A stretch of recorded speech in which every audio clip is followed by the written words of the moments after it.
이번 연도 국어가 너무 쉽게 나왔어요. 이번 연도 교차 지원은 더 어렵지 않을까. 어디 뭐 빵꾸 뚫려서 뭐 들어왔다 이런 좀 부러운 친구들이 있잖아요. 매년 질문 받는 거예요. 아, 사실. 영업 비밀을 하나만 말해보자면 안녕하세요. 이제 어느새 또 수능이 끝나고 또 성적표도 나오고 이제 마지막 관문 하나 남았죠. 내일부터 드디어 정시원서 모집 시간이 시작되는데요. 그렇죠. 그래서 고민을 많이 하고 계실 여러분들을 위해서 입시 전문 컨설턴트로 활동 중이신 이우승 선생님을 모셔봤습니다. 와, 네, 안녕하십니까. 저는 입시 컨설턴트로 활동하고 있는 이우승 컨설턴트이고요. 잘 부탁드릴게요. 네, 올해가 문이과 통합수능 2년 차인데요. 혹시 작년과 달라진 점이 좀 있을까요? 네, 작년부터 시작돼가지고 교차 지원이 많이 활발하게 되었죠. 그래서 이제 이과 친구들이 문과로 이동하고 문과 친구들이 다소 힘들어하는 그런 부분들도 조금 있었는데요. 올해도 교차 지원이 많이 발생하리라고 생각이 되고 있어요. 그래서 이번 연도는 어떻게 준비를 해야 되는지 차근차근히 한번 알아보도록 하겠습니다. 먼저 첫 번째로 중요한 부분이 있다면 이 모집 인원이 조금 감소했다라는 부분이었습니다. 전반적으로 학력 인구의 감소로 인해서 정시로도 선발을 조금 덜하고 있기는 하오나 우리 학생들이 가고 싶어하는 수도권 대학교 같은 경우는 모집 인원이 정시에서 조금 더 증가했다라는 거. 세 번째 같은 경우는 서울대가 이번에 교과 평가를 한다고 해요. 이제 흔히 말하면 내신 성적까지 이제 본다는 그 말이죠. 그렇죠. 이제 수능만 잘 보는 친구 안 선발할 거야? 나 교과 공부도 잘하는 친구 선발할 거야? 라고 하기 때문에 고등학교 때 수학을 얼마나 공부를 잘했고 이수 단위를 얼마나 잘했는지에 따라서 이제 교과 평가도 본다는 점. 그 어떻게 보면 그 교차 지원이 조금 힘들어지는 경향이 생기겠네요. 그렇죠. 아무래도 이제 교차 지원은 서울대학교에서는 다소 좀 무리가 있기 때문에 연고대로 많이 몰리지 않을까.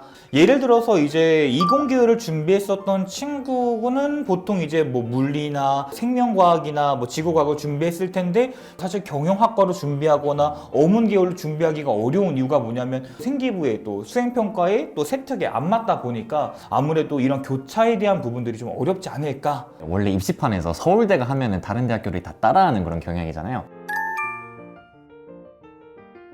혹시 이번에도 다른 학교들도 내신 성적을 정시에 반영시킬까요? 그럴 수도 있겠다.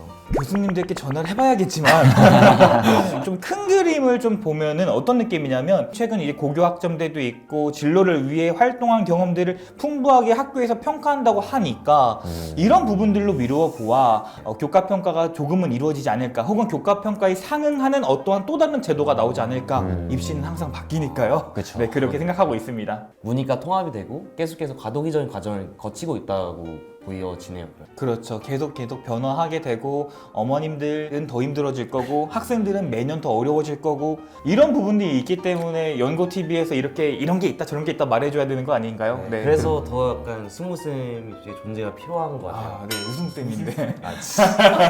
그리고 이제 이번 연도 수능에서 달라진 점들이 꽤 많이 있어요. 그 첫 번째가 국어의 난이도 하향. 작년 같은 경우는 거의 지금 불바다였죠. 국어도 그렇고 수학도 그렇고 굉장히 어려웠었는데 이번 연도 국어가 너무 쉽게 나왔어요. 이렇게 문제가 쉽게 출제가 되면 극상위권 대학교에서 변별력이 상쇄될 것이고 그러면은 정말 수학을 잘 본 친구들만 날개를 펼칠 것이다. 작년 같은 경우는 그래도 국어가 어느 정도 이렇게 표준 점수를 받치고 있으니까 수학이랑 대등하게 싸웠는데 이번 연도의 표점이 국어가 화르르 무너져 버리게 되니까 또 수학은 그대로 버티고 있고 이번 연도 교차 지원은 더 어렵지 않을까라고 생각이 되고 있습니다. 그러니까 국어, 수학이 둘 다 밸런스 있게 무게를 잡고 있어야 되는데 이 국어 쪽이 무너지니까 이게 어떻게 보면 좀 문제가 생긴 거네요. 그렇습니다. 그렇게 되면은 국어를 내가 원점수를 잘 받았다라고 생각을 했는데 막상 까보니까 나 표점 왜 이래? 100분이 이거 내 거 아닌데? 이런 식으로 발생하게 되고 수시를 준비했었던 친구들도 사실은 극상위권들이나 뭐 의치한 약수를 준비하는 사합을 맞추는 친구들 같은 경우는 국어 때문에 멘탈이 저기 날아가고 내 점수도 날아가고 또 요번 연도에 국어 성적을 보고 평가원에서 너무 쉽게 냈군. 내년에는 불바다 한 번 더 렛츠기릿 해볼까? 이렇게 돼버리게 되면 순환. 계속 힘들어지고 엄마들은 바람만 불어도 걱정하고 아이들은 난 열심히 했는데 성적이 안 나오고 이런 결과가 발생되지 않을까. 혹시 수학에서는 어떤 특이사항이 있었나요? 수학 같은 경우는 그래도 작년에 비해서 조금밖에 표준 점수가 떨어지진 않았어요. 그래서 적절하게 유지가 됐다라고 보고 있는데 이 수학의 비중이 더 강해질 수밖에 없었던 이유가 국어 같은 경우 낮아졌으니 상대적으로 커져 보이는 효과를 발생하게 되는 거죠. 사실 확률과 통계보다 기하보다 정말 문제가 어렵고 많고 노동이 많이 필요한 게 사실 미적분이잖아요. 다 동의하시잖아요. 맞습니다. 네, 그렇기 때문에 미적분 공부를 많이 한 친구가 좋은 대학교에 가는 건 사실 막을 수는 없습니다. 다만 이런 문제들이 국어가 낮아지게 되면서 수학이 더 커지게 되오니 수학 반영 비율이 엄청 높은 학교들 같은 경우는 변환 표준 점수가 보정되지 않는 이상 수학 평가 능력 시험이지 않았을까라고 생각이 되고 있습니다. 그러면 이제 전문가이시니까 학생들에게 드릴 수 있을 만한 괜찮은 정시 지원 팁 같은 게 있을까요? 진짜 시작되는 건가 이제 TV? 첫 번째로는 그러니까 친구들 입장에서 봤을 때 가장 이제 신뢰를 하고 많이 찾아보는 게 아마 배치표지 않을까 싶어요. 표점의 합이 100분위 합이 요 정도면 요 정도 대학교 간다 이런 식으로 큰 종이표를 보셨을 텐데 사실 그것보다 더 중요한 건 반영 비율표를 조금 보셔야 돼요. 서울과학기술대학교를 기준으로 한번 해보도록 하겠습니다. 배치표 기준으로는 서울과학기술대학교 식품공학과가 225점이면 적정하다고 써져 있어요. 근데 실제로 제가 그것을 대학 어디가의 환산 점수를 돌려보고 구분해 보니까 크게는 10점 넘게 환산 점수가 차이가 나더라고요. 10점이면 대학교가 바뀌는 점수거든요. 배치표에 나와 있는 점수를 맹신하지 말고 수학을 좀 잘 봤으면 수학 반영 비율이 높은 대학교를 지원하는 게 맞고 그리고 국어를 잘 봤다면 어문계열적으로 지원하는 게 맞지 않나? 그러니까 이제 요약해보자면 배치표는 그냥 대략적인 라인만 잡고 그렇죠. 디테일한 건 좀 더 찾아봐라 이런 그렇죠. 거겠네요. 자, 그러면 여러분들께서 환산 점수가 뭐야? 라고 물어보실 수가 있을 텐데요. 이미 영상을 보고 있는 이 시점에는 다 알고 있지 않을까라고 생각이 되지만 한 번 더 짚어보자면 학교별마다 환산 점수가 다르고 학과별마다 환산 점수가 다릅니다. 대략적인 대학교 라인을 땄다면 학과별로도 계열별로도 이제 전형별로도 내 환산 점수가 어떤지 한번 쫙 펼쳐보는 거죠. 그리고 경쟁률 체크에 대응하셔야 될 겁니다. 여러분들 환산 점수를 다 구해야 될까요? 라고 물어보신다면 뭐 진학사나 UA나 기타 여러 가지 계산 기관들이 요즘에 굉장히 많이 들어 있더라고요. 그렇게 계산을 하던지 대입정보 포털 사이트 대학 어디가에 들어가서 본인의 정시 점수를 기입하고 환산 점수를 하나하나 다 받으면 너무 좋을 것 같아요. 그런 거는 기타 사이트들을 활용하면 되는데 대학별 반영 비율 같은 건 모집 요강을 보면 되나요? 그렇죠. 국어가 몇 %이고 수학은 몇 %이고 가산점을 주는지도 이렇게 대학별 모집 요강을 찾아보실 수가 있고 또 지금 오늘 이 영상을 보고 있는 이 시점에 모집 요강을 꼭 봐야 되는 이유가 뭐냐면 수시 2월 인원이 나왔어요. 내가 지원할 학과가 수시 2월 인원이 얼마나 많아졌는지를 파악해 보시고 내가 10명으로 계산했었는데 20명으로 바뀌었어. 이러면 또 전략을 또 다시 세워야 되잖아요. 이 영상 보고 모집 요강을 체크해 보면서 인원이 어떻게 변화가 되었는지 변환 표준 점수는 또 바뀐 게 없는지 그런 것들을 좀 체크해 봤으면 좋겠습니다. 큰 틀만 보면 안 되고 계속해서 디테일하게 열심히 찾을수록 자기한테 유리한 싸움인 것 같아요. 사실 제가 수능 끝나자마자 바로 환산 점수를 많이 해봤으면은 제가 지원했던 논술을 지원했던 과보다 훨씬 높다는 걸 알 수 있었을 텐데 그 당시에 귀찮아가지고 사후 대처를 잘 못했던 거죠. 그러다 보니까 저도 잘 모르고 논술을 보러 갔던 건데 수능 공부 열심히 한 만큼 지금도 진짜 열심히 또 공부를 해야지 그러면 이제 딱 끝맺음 할 수 있는 것 같아요. 마지막 교시니까. 맞아요. 그럼 마지막으로 모의 지원이라는 걸 안 해볼 수가 없잖아요. 혹시 모의 지원을 많이 해보는 게 좋을까요?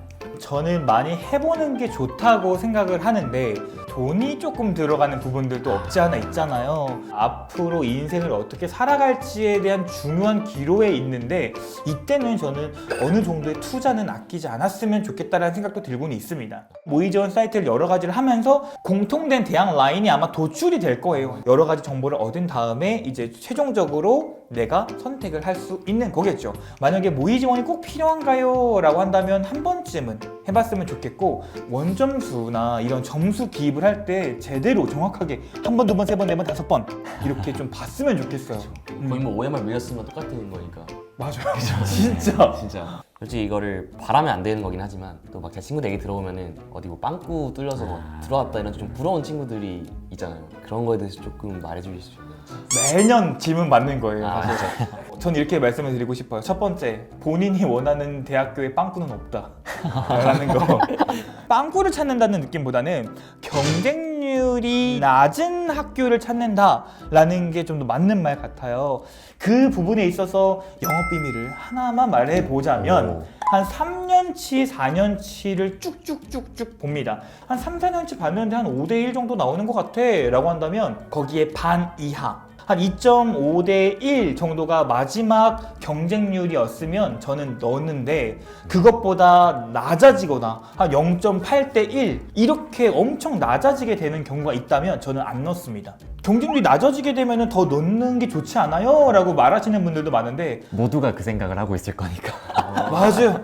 모두가 0.8대 1이야 개이득 이러면서 막 넣어요. 결국 까보면은 노이득이 돼버리는 이런 결과가 발생되기 때문에 이거는 제 그냥 기준이기 때문에 그냥 믿거나 말거나 하지만 저는 오히려 너무 낮은 경쟁률에 조심을 하자라고 먼저 말씀을 드리고 싶고, 여기 학교 여기 구멍입니다 라고 말하면 거기는 더 이상 구멍이 아니잖아요. 그렇기 때문에 제가 생각했을 때는 이렇게 방송에서 말하는 건 적절치 않다라고 말씀을 드리고 싶습니다. 저희가 영상을 준비하면서 사전에 인스타나 커뮤니티를 통해서 정시 지원에 대해서 궁금한 점이 있냐라고 이제 질문을 드렸고 여러 댓글을 받았는데요. 몇 가지는 뽑아왔습니다. 이 질문들을 우승생과 함께 한번 상담해보는 시간을 갖도록 하겠습니다. 정시 기규는 자료가 부족해서 막막해요. 저도 막막합니다. 기회 균형 같은 경우는 인원수를 정말 적게 뽑아요. 농어촌을 예를 들면 1명 혹은 2명밖에 학과에서 선발을 하지 않습니다. 그렇기 때문에 작년의 입시 결과가 거의 무의미하다고 보시면 돼요. 그렇기 때문에 자료도 없거니와 있다고 하더라도 그걸 믿을 수가 없기 때문에 이런 기회균형이나 농어촌 전형 같은 경우는 정말 소심하게 한 장 정도 혹은 상향으로 질러봤으면 좋겠다. 저희 학교 같은 경우에도 작년에 농어촌 전형이 일반 전형보다 컷이 높았어요. 그래가지고 이거는 진짜 조심조심 잘 써내야 되는 게 맞는 것 같아요. 맞아요. 진짜 그런 경우가 오히려 많을 수도 있죠. 네. 다음 질문은 이 문과인데 이과로 교차 지원도 가능한 학과가 있을까요? 그럴 일은 거의 없습니다. 사실은 이렇게 말하면 좀 그렇지만 이공계열 친구들이 문과 수업을 들을 수는 있어도 물리나 혹은 생명을 공부하지 않은 친구들이 어문계열 준비하던 친구가 갑자기 학과를 옮긴다는 것 자체는 입학하는 것도 문제지만 입학하고 나서도 문제가 돼버리게 되는 이런 문제가 발생되고 있습니다. 교차 지원에서 일방통행적인 성격이 좀 있네요. 그렇죠. 그런 부분들이 있죠. 아니면은 수학을 엄청 잘 본 친구가 이제 교차를 할 가능성은 있겠지만 사실 그렇게 쉽지는 않은 것 같습니다. 정시 유료 컨설팅을 받지 않았는데 진학사만으로도 괜찮을지 궁금합니다. 정시 유료 컨설팅 하고 있는 입장으로서 말하기 좀 어렵지만 사실 진학사만으로도 저는 괜찮다고 생각을 해요. 정시 컨설팅을 의뢰하시는 분들은 진학사를 돌리고 오신 분들이세요, 다들. 근데 왜 오시냐면 첫 번째 봐도 모르겠다. 두 번째 이게 뭐 메칸인데 이 메칸이 그러면 써도 되냐, 써야 돼 말아야 돼를 고민해서 오시는 분들이 많으시단 말이죠. 내가 7등급인데 4등급 대학교에 가야 된다 라고 했을 때는 진학사에서는 무조건 다 빨간불이 들어왔을 텐데 선생님 저는 대전권도 괜찮아요 이러시는 분들이라면 추천을 드린다만 1, 2, 3등급 친구들은 어느 정도 대학이 정해져 있잖아요. 진학사에서 안정적으로 지원을 한다, 뭐 난 7칸, 8칸만 지원할 거야 라고 한다면 그냥 진학사를 믿고 준비를 하셔도 큰 무리가 없습니다 라고 말씀을 드리고 싶네요. 저도 정시 컨설팅을 받아봤는데 거기서도 어차피 진학사를 또 이용해서 설명을 해주시기도 했고 맞아요. 그리고 그분들도 신이 아니기 때문에 맞아요. 가나구대 쓰고 싶은 대학은 많은데 다군을 고민되는 이 다군은 어딜 써야 할지 모르겠어요. 그러니까 저 질문을 던지신 분이 저는 상위권이라고 생각을 하고 인문계 친구라고 생각하는 이유가 뭐냐면 서연고, 서성, 한에 없는 건 인정. 하지만 그 밑에 있는 대학교 같은 경우는 다군에도 어느 정도 대학교들은 있습니다.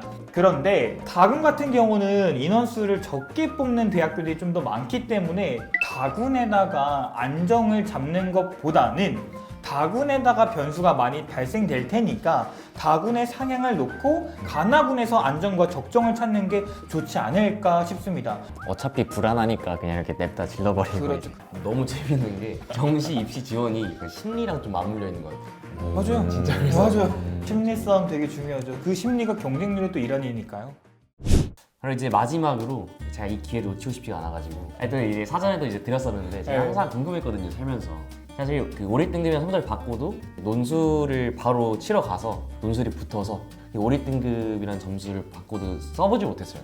그래서 항상 내가 많이 썼다면 어디를 갈 수 있었을까? 멀티버스의 이윤학은 그치. 어느 대학교를 그치, 갔을까? 어디를 다니고 있을까? 2과목을 했다면은 서울대에 갈 수 있었을지랑 시대도 갈 수 있었는지 이 정도가 궁금합니다. 가형 세대잖아요. 표준 점수와 백분위가 올해랑 조금 달라요. 그래서 가상으로 한번 해보는 거니까 올해 표준 점수로 한번 환산을 해보면 아, 네. 이렇게 표준 점수가 나오거든요. 2과목만 들었다면은 서울대는 가능. 그리고 가군에서는 연고대 정도도 충분히, 고대 뭐 컴퓨터 이 정도도 갈 수 있고, 이제 의치는 조금 어려운 점수기는 할 것 같아요. 네. 왜냐면은 지금 국어가 96에 수학이 또 96 정도로 백분위가 나오기 때문에 이것이 한 2점 정도만 더 올랐으면 좋았을 텐데 라는 아쉬움이 있지만, 가군에는 이제 뭐 고대나 연대, 나군에는 서울대를 쓸 수는 있겠지만 2과목이 못 들었으니까 서성한, 거진타. 저도 하기 형이랑 똑같이 수시긴 한데 학생부 종합으로 합격이 결정돼서 제 현역대 정시 지원을 못 해봤거든요. 그래서 저도 한번 제가 미리 보내드린 성적으로 봤을 때 제가 궁금한 거는 그 성적으로도 연고대를 갈 수 있었는지 정도? 올해 걸로 한번 환산을 해보면, 만약 2과목을 했다고 하면은 백분위로 봤을 때는 서울대도 가능할 수 있지 않았을까라는 생각이 들고 있고, 이제 연고대도 충분히 합격이 가능하다. 사실 둘이 비슷해요, 점수대가. 겉으로 보기에는 등급이 2등급, 2등급이 많아서 너무 못하는 거 아니야 라고 하겠지만, 사실 이 백분위 점수로만 따졌을 때도, 표점으로 따졌을 때도 큰 차이가 많이 발생하진 않아요. 올해 환산을 돌렸을 때는 어찌나 저찌나 연구TV 했어야 되지 않았을까. 그때도 가능했었겠네. 그래서 저희가 오늘 이렇게 2023학년도 정시 원서 접수에 대해서 알아봤는데요. 혹시 선생님 마지막으로 학생분들께 해주고 싶으신 말씀 있으신가요? 수고했다 라는 걸 먼저 말씀드리고 싶고, 끝날 때까지 끝난 게 아니다 라는 거. 사실 고등학교 3학년 친구들한테 가장 중요한 건 저는 멘탈 관리라고 생각을 해요. 본인만큼 어려운 친구들과 경쟁을 하기 때문에 본인이 멘탈 관리를 조금만 더 한다면 좋은 대학교 갈 수 있다고 생각하고 있고, 경쟁률도 끝까지 체크해야 되고, 내가 뭐 하나 틀린 게 없나, 나의 환산 점수는 정확한가, 이런 것들을 끝까지 체크하고 그만한 체력과 멘탈이 반드시 필요할 거라고 생각이 듭니다. 우리 고생하신 아버님, 어머님께도 사랑한다, 고맙다 라고 한 번씩만 말씀을 해주셨으면 좋지 않을까라고 생각을 하고, 그래야 치킨 한 마리 더 얻어먹고 다시 멘탈 관리 가질 수 있지 않겠습니까? 그리고 추가 합격도 있지 않습니까? 최초 합이 아니더라도 추가 합격 굉장히 많이 돌아요, 정시 같은 경우는. 그렇기 때문에 끝까지 포기하지 않고 꺾이지 않는 마음을 가져서 우리 친구들이 좋은 대학교에 합격하셨으면 좋겠습니다.